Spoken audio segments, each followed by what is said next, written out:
What's up everyone, welcome to a brand new episode of What If Goku Was Betrayed and Trapped in the Hyperbolic Time Chamber. This time we have part 10, the Tournament of Power. This version of the TOP will have to be divided into two parts. So this first part will cover the recruitment and about the first 10 minutes of the tournament. And the next part will be the conclusion. I have my editor Rajmain working on the conclusion right now, and this episode was edited by What If Universe. Part 11, the continuation of the tournament, will be up tomorrow, Sunday, at 3 PM EST, so look out for it. Before we begin, only about 40% of you guys are subscribed, and there's no better way to encourage me to make more videos than to subscribe. We just reached 200,000 subscribers, and I couldn't be more thankful, so be sure to like, share, comment, and subscribe. Anyways guys, let's begin with the story. Son Goku and Zamasu clash overhead while Vegeta watches closely, analyzing the movements of his rival. Zamasu had been training with Goku for the past few months, as the Saiyan had been tasked with keeping an eye on him. Though Zamasu tried a couple of times to kill Goku, he failed, ultimately realizing that there is no point in fighting, and resorted to working with Goku to make himself stronger. In fact, Goku encouraged Zamasu to fight and try to get stronger in order to kill him. He wanted to mold Zamasu into a formidable foe, and knew that, through their training, he would change the god. Goku slammed Zamasu to the ground, creating a huge shockwave across Beerus' planet. This annoyed the god of destruction, and he yelled at them to calm down. Zamasu stood up, groaning. He was really trying his best to learn everything he could about Goku. If what they said was true about his future self taking Goku's body and trapping many others, then he needed to try and avoid these mistakes and learn everything Goku had under his sleeve. But part of him was really enjoying it already. Will you two keep it down? Sorry, Lord Beerus. With the Tournament of Power coming up, I want to make sure that Zamasu is prepared to be a good contender. You're helping our enemy? Why, yada. Beerus was annoyed at Goku and admitted to himself that he still thought the Saiyan could potentially be the most dangerous threat to the universe. But the actions he displayed, trying to change black, stopping Vegeta from killing Frieza, rehabilitating Zamasu, and saving the universe, perhaps this Saiyan really was trying his best to atone for his sins. Vegeta stepped in and told Beerus not to worry. They can handle it easily. However, they still needed a few more members for the team. So far they had Goku, Vegeta, Tien, 18, 17, Buu, Future Trunks, and Raditz. Goku had insisted that Beerus lets Trunks stay for the battle before returning to the future. Goku had brought up Frieza as a member, but Vegeta continued to refuse. Beerus intervened, telling Vegeta that Frieza isn't a bad idea. Vegeta continued to argue, but while arguing with Beerus, Goku was already teleporting Zamasu back to his own universe and teleporting to Frieza's ship to bargain. Frieza was startled at him. He wasn't ready to face him just yet. Despite training non-stop since his defeat, he knew he didn't have the strength to face Goku right now. But he wasn't about to let him know that. Frieza agreed to participate, only because it would mean that he could use the Dragon Balls to expand his empire beyond Universe 7. Vegeta was speechless once Goku returned. He yelled at Kakarot, saying that they needed one more person still. But allies like Yamcha and Krillin don't stand a chance. They could bring 16 along, but I have the perfect candidate, Vegeta. Well, you'll have to trust me. You'll do whatever it is, regardless of if I approve of it or not. You're right about that.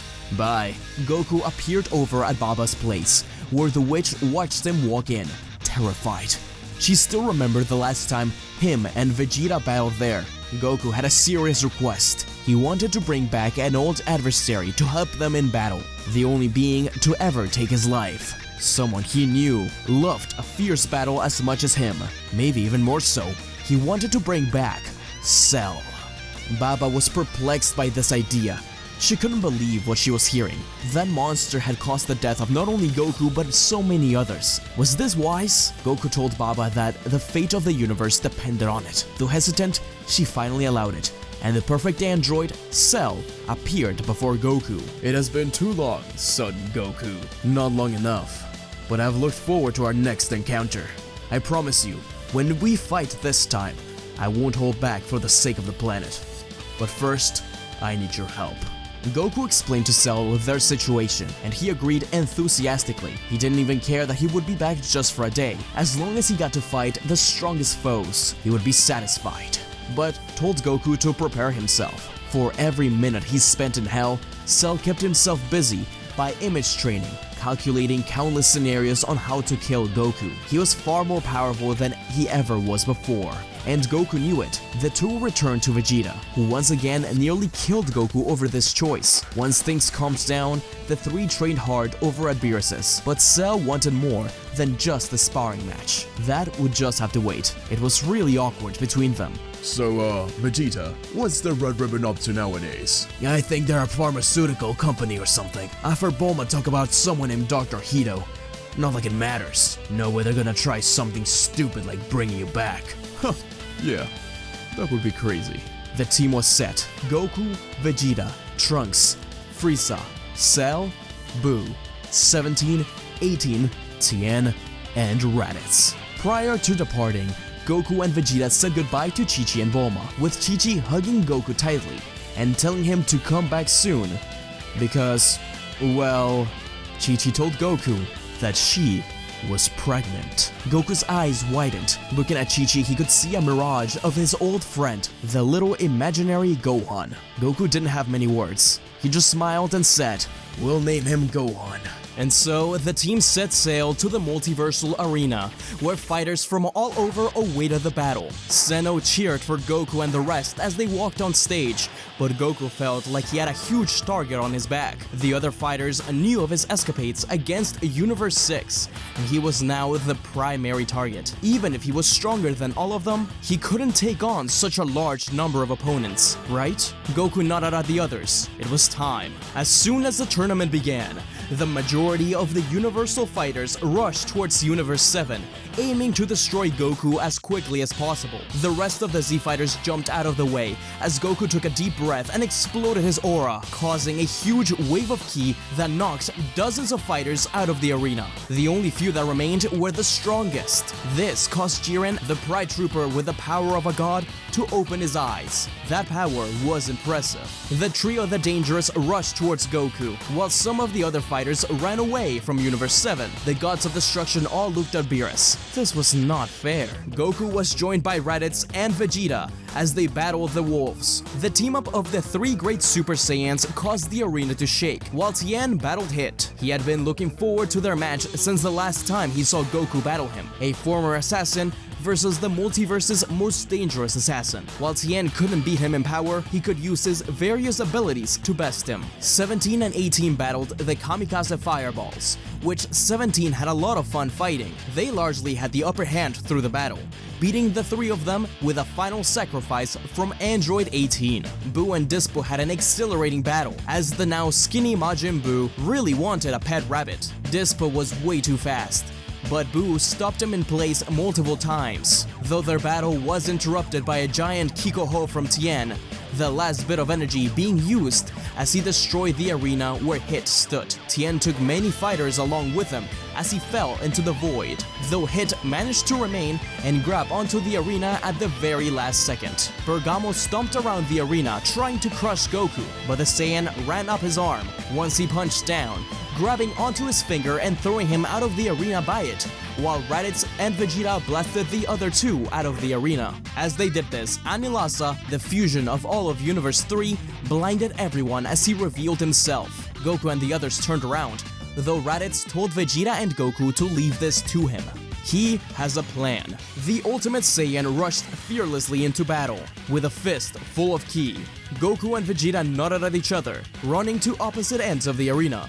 In the meantime, Zamasu was using everything he had learned during the sparring matches against Goku to defeat as many opponents as possible. He was really enjoying this, though many fighters protested his inclusion as unfair. However, his role of God had been stripped from him, and now was but a civilian until he proved himself. Son Goku landed in front of Zamasu with a smirk. It was time to finally challenge him again. Zamasu chuckled. He didn't think he'd be this excited to fight a mortal enemy. Without another word, the two clashed.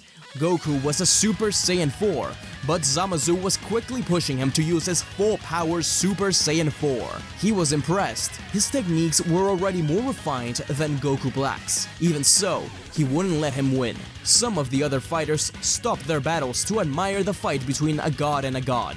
In the meantime, Raditz threw himself at Anilaza, grabbing onto his antenna and using Spirit Fission to grab out one of the robots, completely breaking down the fusion. As the various robots fell apart, Raditz used a double Sunday while falling, causing them all to go flying out of the arena. As explosions happened in the background, Zamasu seemed to gain the upper hand, saying, "You have lost, Saiyan. So now praise and venerate the most noble and all-powerful god, Zamasu." You might be right, Zamasu, but what if I was stuck in a time chamber for 50 years? What? Just think about it. No, what even is a time chamber? It's just a hypothetical! Oh my god! SmugStick! Goku said to Zamasu that he was proud of his strength, as the two fired their respective blast when Goku screamed, Times 10!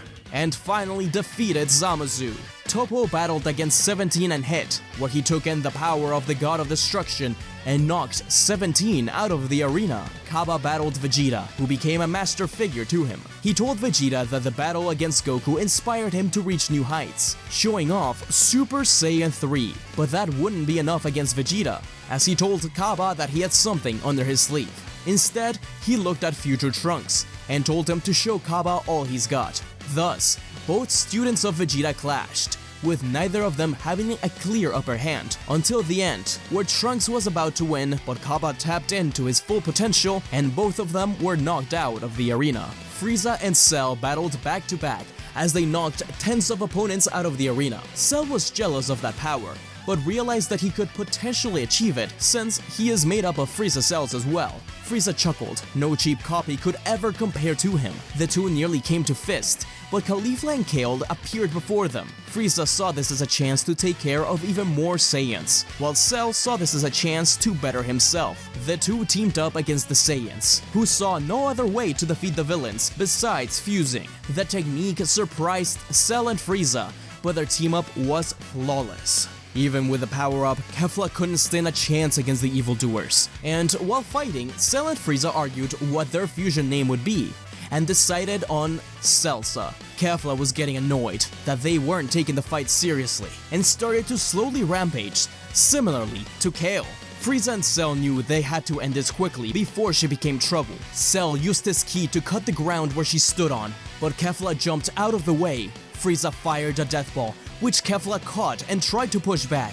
What she didn't expect was Cell and Frieza standing back to back, firing a double death beam through the death ball and piercing Kefla's arms, forcing her out of the ring.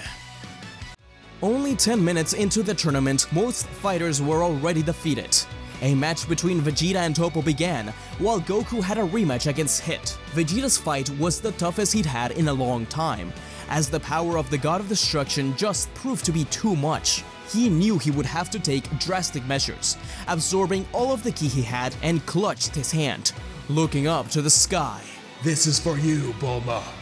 Both Trunks, Bra, Kaba, and yes, even you, Kakarot. Vegeta's explosion in power caused everyone to stop fighting. Toppo was extremely hurt, but still in the arena. The Universe 7 fighters cursed, but Goku smirked. Toppo sighed in relieved. But, oh, is that? Vegeta actually did it. Toppo's eyes widened as Vegeta's stone self began to crack into a silver light, revealing a brand new form from within. The Prince of all Saiyans had unlocked Ultra Instinct Omen. The real battle will begin. Next, Dragon Ball Super. Thank you for watching, guys. The Tournament of Power has been a blast to do, and I'm really excited for you all to see the ending. And remember, that will be up on Sunday, 3 PM EST. Huge thank you to Professor Chimp. The Tournament of Power arc is always a slog to get through, but his help made it fun. Shout out to the Super Saiyan God, and Ultra Instinct members of the channel.